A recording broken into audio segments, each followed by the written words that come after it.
பார்த்திங்க அப்படின்னா சம்மர் வந்து இப்போவே ஸ்டார்ட் ஆயிடுச்சு. போன வாரம் தான் வந்து வாழைக்கு வந்து தண்ணி விட்டு போனோம். இந்த வாரம் பார்த்திங்க அப்படின்னா அதுக்குள்ளே ரொம்பவே வந்து வாட்டம் கொடுக்க ஆரம்பிச்சிருச்சு. பார்த்திங்க அப்படின்னா இலையெல்லாம் பாருங்க தொங்கிருச்சு, வாட்டம் கொடுக்க ஆரம்பிச்சிருச்சு. அதனால தான் வந்து மோட்டரை போட்டு விட்டேன். நேற்றே இதெல்லாம் வந்து சுத்தம் பண்ணிட்டோம்.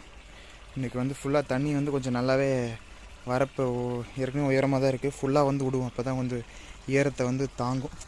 அதுக்கப்புறம் இன்னும் வந்து இது உள்ளே சுத்தம் பண்ணாமே இருக்கிறோம். இப்போ வந்து சுத்தம் பண்ண போகிறோம்.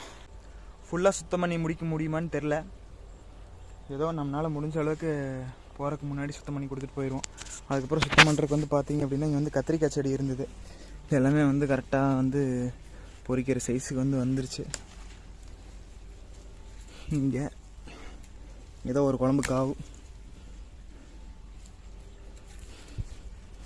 இது கொஞ்சம் பிஞ்சாக இருக்குது, இதுவும் வந்து பிஞ்சாக இருக்குது. இதாக இருக்கலாம்.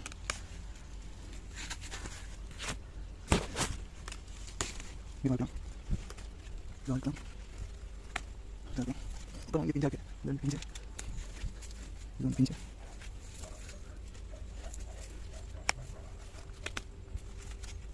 இந்த போதும், முட்டை காயாச்சு, ஒரு குழம்பாச்சு.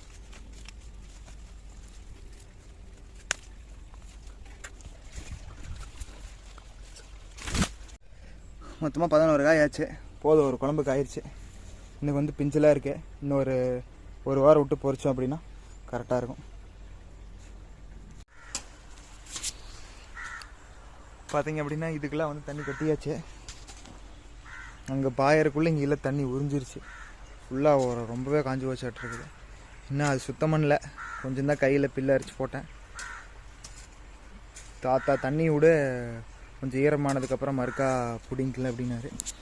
சரி, எப்படியும் நம்ம வாரத்தான் போகிறோம், அடுத்த வாரம் செஞ்சுக்கலான்னு சொல்லிட்டு விட்டாச்சு. மேலும் இந்த மாதிரி நிறைய அப்டேட்ஸ் பார்க்கறதுக்கு நம்ம சேனலை வந்து சப்ஸ்கிரைப் பண்ணிக்கங்க. நல்லதே நினைப்போம், நல்லதே நடக்கும். நன்றி, வணக்கம்.